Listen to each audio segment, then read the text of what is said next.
नमस्कार मित्रांनो, Nalanda coaching classes या मराठी यूट्यूब चॅनलवरती तुमचं परत एकदा स्वागत आहे. तर याच्यामध्ये आपण काय बघणार आहे, तर नकाशा वाचन कशा पद्धतीने करायचा, नकाशा वाचन कशा पद्धतीने करायचा, नकाशे कोणत्या कोणत्या प्रकारचे असतात आणि नकाशा कसा भरायचा या संदर्भामध्ये हा पूर्ण व्हिडिओ असणार आहे. तर भूगोल हा जो विषय आहे, तर तो भूगोल हा चार भिंतीच्या आतला विषय नाही, तर आपल्याला चांगल्या पद्धतीने नकाशाच्या माध्यमातून आपल्याला भूगोलाचा अभ्यास करायचा असतो. एक साईडला नकाशा असला पाहिजे आणि एक साईडला इन्फॉर्मेशन असली पाहिजे. एक साईड तुमची नकाशा आणि एक साईड तुमची काय इन्फॉर्मेशन. या पद्धतीने जर तुम्ही अभ्यास केला तर तुम्हाला चांगलं आणि जास्तीत जास्त लक्षात राहण्यासाठी काय होत असते, मदत होत असते. तर यात महत्त्वाची गोष्ट काय, तर हे सांगण्यामागचा उद्देश काय, तर तुम्हाला एकूण 4-4 मार्काचे 2 प्रश्न आहेत. म्हणजे एक माहिती आहे, तर ती माहिती नकाशामध्ये भरायची आहे आणि दुसरा जो प्रश्न आहे, तर एक नकाशा दिला जातो. त्या नकाशामध्ये दिलेली माहिती काय करायची असते, तुम्हाला त्याच्यावरती प्रश्नांची उत्तरे द्यायची असतात नकाशाच्या आधारावरती. ठीक आहे. अशा 2 टाईपमध्ये प्रश्न डायरेक्टली विचारले जातात. हे झाले तुमचे डायरेक्ट प्रश्न 8 मार्काचे. पण इनडायरेक्टली तुम्हाला वेगळा घटक ओळखा आणि पर्याय निवडा, योग्य पर्याय निवडा किंवा जोड्या लावा, अशा पद्धतीचे सुद्धा प्रश्न येऊ शकतात. म्हणजेच नकाशा वाचनच्या आधारावरती तुम्हाला एकूण 8 ते 12 एवढे प्रश्न किंवा 8 ते 12 मार्काचं काय होत असतं, कव्हर होत असतं. त्यामुळं नकाशा वाचन कसा करायचा हे आपण या व्हिडिओमध्ये बघणार आहे.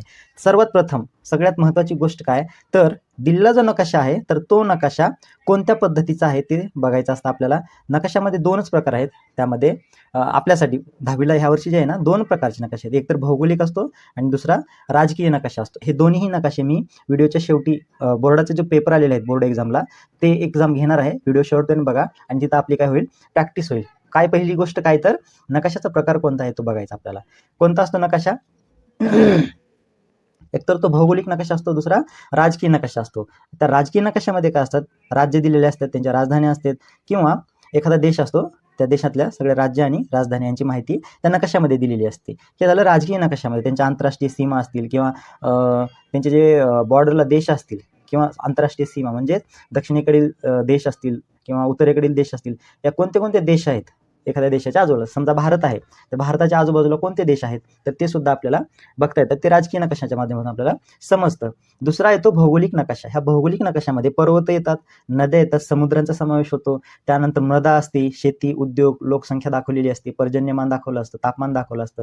या सगळ्यांची माहिती ही भौगोलिक नकाशा या घटकामध्ये किंवा या प्रकारच्या नकाशामध्ये कव्हर केली जाते. आता हे दोन्ही नकाशे मी तुम्हाला काय करतो, दाखवण्याचा प्रयत्न करतो. बोर्डाचा पेपर जो आहे, तर त्याच्यामध्ये डायरेक्टली भारत आणि ब्राझील या दोन्ही देशांवरती प्रश्न असतात. त्याच्यामुळे हे दोन्हीही देशाचे नकाशे कोणते, प्राकृतिक एक आणि भौगोलिक दुसरा. प्राकृतिक आणि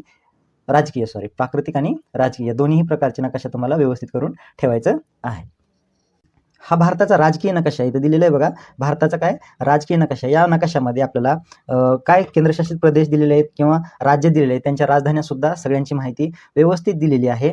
तर आता हे नकाशा वाचन करताना आपल्याला माहिती आहे ना, दिशा वरच्या बाजूला उत्तर दिशा असते, खालच्या बाजूला दक्षिण दिशा असते, उजव्या साईडला पूर्व आणि डाव्या साईडला पश्चिम, अशा पद्धतीने दिशा आपल्याला माहिती पाहिजे. तर भारताचा जर नकाशा बघायला गेला तर तुम्हाला आंतरराष्ट्रीय सीमा म्हणजेच ह्या ज्या आंतरराष्ट्रीय सीमा आहेत, या आंतरराष्ट्रीय सीमाला म्हणजेच भारताच्या ईशान्येकडे कोणती कोणती राज्य आहेत आणि भारताच्या दक्षिणेकडची कोणती कोणती राज्य आहेत, तसेच भारताच्या हा जो प्रदेश आहे वायव्येकडचा, या ठिकाणी कोणत्या कोणत्या देशाच्या सीमा लागलेल्या आहेत, त्याच्यानंतर उत्तरेकडला कोणत्या कोणत्या देशाच्या सीमा लागलेल्या, ह्या सगळ्या सीमा तुम्हाला माहिती पाहिजे. तक्ता लिहा किंवा रिकाम्या जागा भरा, अशा पद्धतीने तुम्हाला प्रश्न विचारले जात असतात.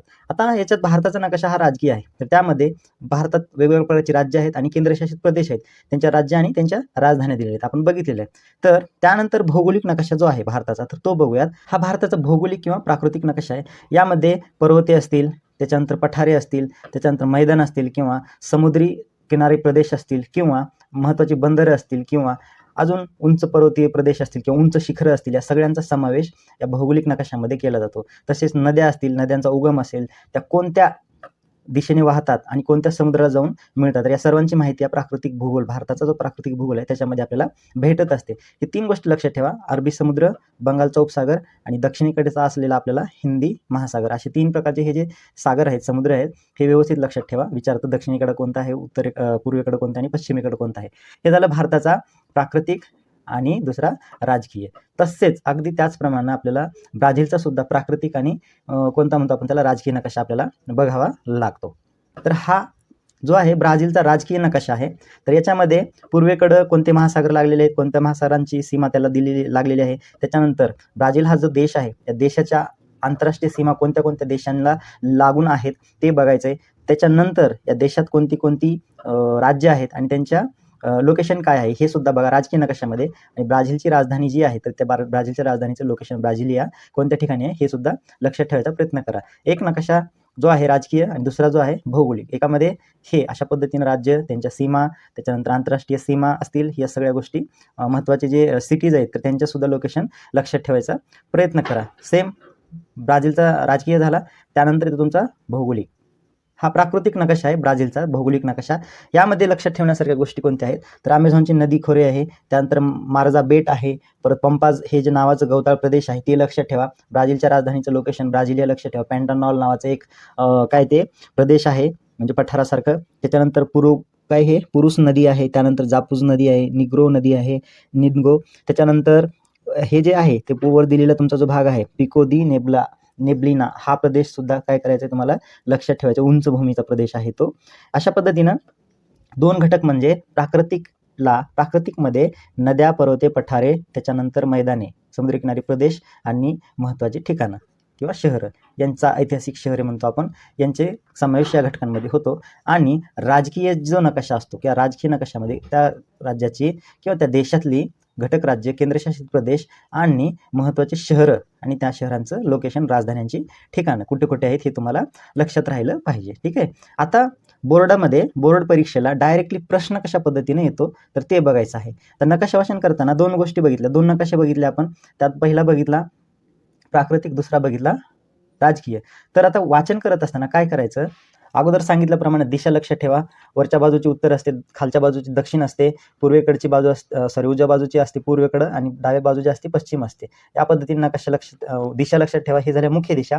त्याच्यानंतर उपदिशा ज्या आहेत त्या आग्नेय, हे या साईडला आग्नेय असते, या साईडला नैऋत्य, इकडे वायव्य आणि इकडल्या साईडचा ईशान्य. अशा पद्धतीने या दिशा सुद्धा तुम्हाला लक्षात ठेवायच्या आहेत. कारण नकाशामध्ये पूर्वेकडचे, पश्चिमेकडचे देश किंवा पूर्वेकडचा महासागर असेल किंवा पश्चिमेकडचा समुद्र असेल, दक्षिणेकडचा विचारले जातील, उत्तरेला काय आहे हे सुद्धा विचारले जाऊ शकतात. त्यानंतर नकाशामध्ये जे दिलेलं चिन्ह आहेत ते चिन्ह आणि त्यांचा रंग, कोणत्या नकाशाला कोणत्या चिन्हाला कोणतं रंग दिलेला आहे तर ते बघा. निळा जो रंग आहे तर तो समुद्र नद्यांसाठी असतो, हिरवा रंग मैदानी प्रदेशासाठी असतो, तपकिरी हा जो रंग आहे उंच पर्वत किंवा उंचवट्याचे जे भाग आहेत त्या देशामध्ये त्यांना दिलेला असतो. आणि वेगवेगळे चिन्ह असतात, बंदराला वेगळं असतं, शहराला वेगळं असतं आणि रेल्वे रूटला वेगळे चिन्ह असतात. हे सगळे चिन्ह व्यवस्थित समजून घ्या. आणि त्यानंतर ऑब्झर्वेशन तुमचं स्ट्रॉंग पाहिजे, नकाशाचं निरीक्षण चांगलं पाहिजे. नकाशाच्या आधारावरती तुम्हाला जास्तीत जास्त मार्क पाडता येतात आणि एखादा विषय, एखादा पॉईंट लवकरात लवकर लक्षात राहण्यासाठी काय होत असते, मदत होते. आता हे चिन्हाच्या नंतर मोजमाप आहे, स्केल 1 सेंटीमीटरवर 1000 किलोमीटर किंवा 100 किलोमीटर असं दिलं जातं. आता सगळ्यात महत्त्वाची गोष्ट सराव करायचा आहे. कशाचा, एखादं लोकेशन आहे त्या लोकेशन ओळखण्याचा किंवा लोकेशन नकाशामध्ये भरण्यासाठी किंवा फिलअप करण्यासाठी तुम्हाला काय करायचं आहे, सराव करायचा आहे. रोज 10 ते 15 मिनिट नकाशाचं काय करायचं, तुम्ही वाचन करायचं आहे. म्हणजे तुम्ही टेक्स्टबुक तुमचं ओपन करायचं आणि त्यानंतर दिलेला नकाशा उत्तरेकडून दक्षिणेकडे कशा पद्धतीनं डेव्हलप होत गेला ते तुम्हाला फक्त निरीक्षण करायचं आहे. ओके.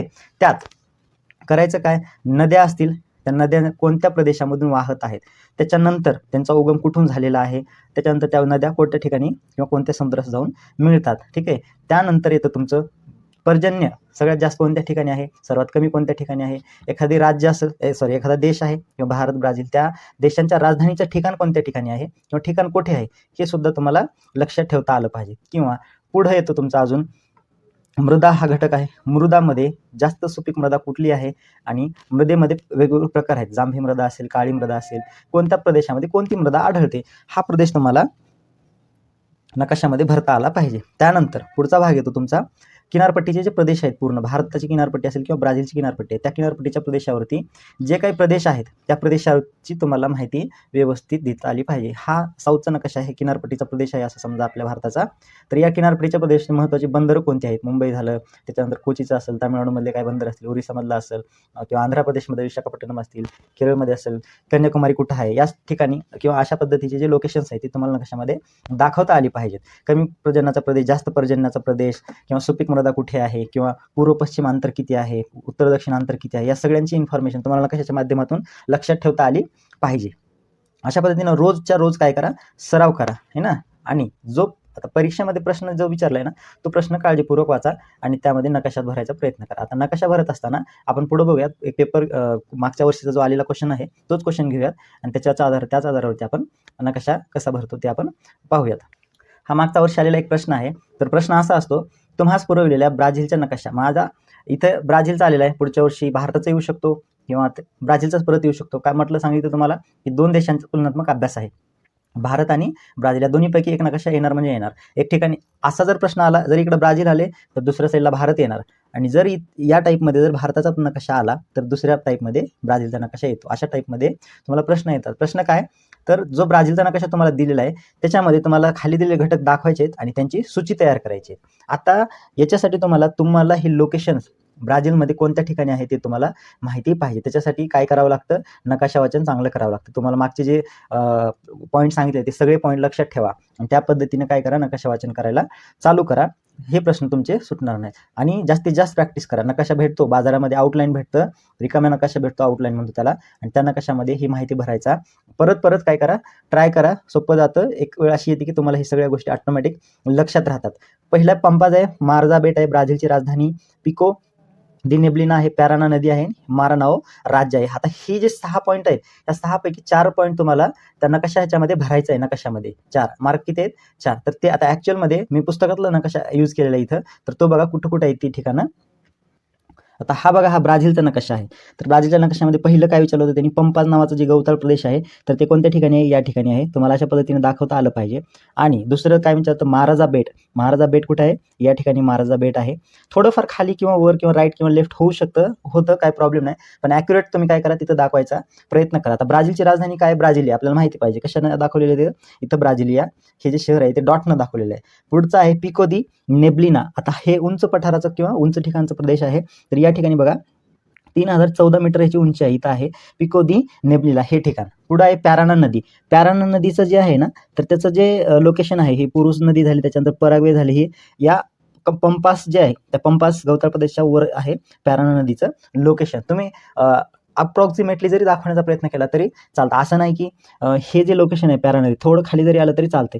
पॅराना नदी इथं आहे, तुम्ही दाखवता इथं, तर ते चालत नाही. अशा पद्धतीने तुम्हाला लक्षात ठेवायचं. आणि राष्ट्र येतं ते मारानाओ राज्य जे आहे ह्याच्यामधलं, ते तुम्हाला राजकीय नकाशामध्ये बघायला मिळेल. हा कोणता, प्राकृतिक नकाशा आहे. अशा पद्धतीने तुम्हाला नकाशामध्ये माहिती भरायची असते. ह्याला म्हणतो आपण नकाशा भरणे. कोरा आउटलाईन तुम्ही बाजारातून आउटलाईन नकाशे विकत घ्या आणि त्याच्यावरती वारंवार काय करत जा, प्रॅक्टिस करत जा, म्हणजे तुम्हाला हे सोपं होऊन जाईल. अशा पद्धतीचा एक प्रश्न असतो. आणि दुसरा जो प्रश्न असतो तर तो नकाशा दिला असतो. तो दुसरा प्रश्न काय, तर तो सुद्धा बघूया. त्याच्या अगोदर तुम्हाला हे लोकेशन्स तुम्हाला भरायचे आहेत नकाशामध्ये. त्याच्यानंतर सूची तयार करायची आहे. सूची नकाशाच्या उजव्या साईडला, हा तुमचा पूर्ण नकाशा आहे, त्याच्या उजव्या साईडला तुम्हाला सूची तयार करायची आहे. आणि त्या सूचीमध्ये जेवढे काही तुम्ही लोकेशन्स नकाशामध्ये भरलेले आहेत सूचीमधून इथं लिहायचं. आणि जेवढे काही लोकेशन्स तुम्ही नकाशामध्ये भरलेले आहेत ते सगळे लोकेशन्स नंबर टाकून आणि त्याच्या पुढं चिन्ह देऊन तुम्हाला ते काय करायचे, दाखवायचे. नकाशा ब्राझीलमध्ये ब्राझील राजधानीला तुम्ही डॉट दिले तर इथं डॉट तुम्ही करू शकता. किंवा आता गवताळ प्रदेश आहे, गवताळ प्रदेशाला जर तुम्ही सूची केली असा बॉक्स करून मध्ये असं पूर्ण हे डार्क करून टाकलं असेल किंवा भरून टाकलं असेल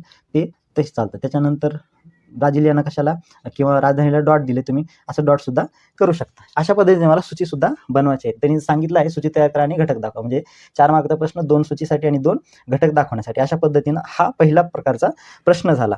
याच्यामध्ये दुसऱ्या प्रकारचा जो प्रश्न आहे तर तो असा असतो की दिलेले नकाशे वाचन करून खालील प्रश्नांची उत्तरे लिहायची आहेत. एक नकाशा दिला जातो भारत किंवा ब्राझीलचा आणि त्याच्या खाली प्रश्नांची उत्तरे तुम्हाला द्यायची असतात. आता हे प्रश्न आहेत बघा, 4 प्रश्न, एकूण 5 प्रश्न आहेत, त्यापैकी 4 लिहायचे आहेत. मार्क तुम्हाला 4 आहे. पहिला प्रश्न आहे, वरील नकाशा काय दर्शवतो. आता हा वरचा जो नकाशा आहे हा दिलेला भारताचा नकाशा आहे, तर त्याचं उत्तर तुम्हाला काय लिहावं लागेल. वरचा जो नकाशा आहे भारतातील स्थान व विस्तार याची माहिती दर्शवतो किंवा ती माहिती दाखवतो. त्यानंतर म्हणते भारतातील सर्वात दक्षिणेकडचे टोक कोणते. भारतात सर्वात दक्षिणेकडचे टोक जे आहे ना, इंदिरा पॉईंट असं याचं नाव आहे सर्वात दक्षिण. काही जणांना कन्याकुमारी वाटू शकतं, पण कन्याकुमारीच्या खाली जो एक पॉईंट आहे इंदिरा पॉईंट म्हणून, तो भारताच्या एकदम दक्षिणेकडचा टोक आहे.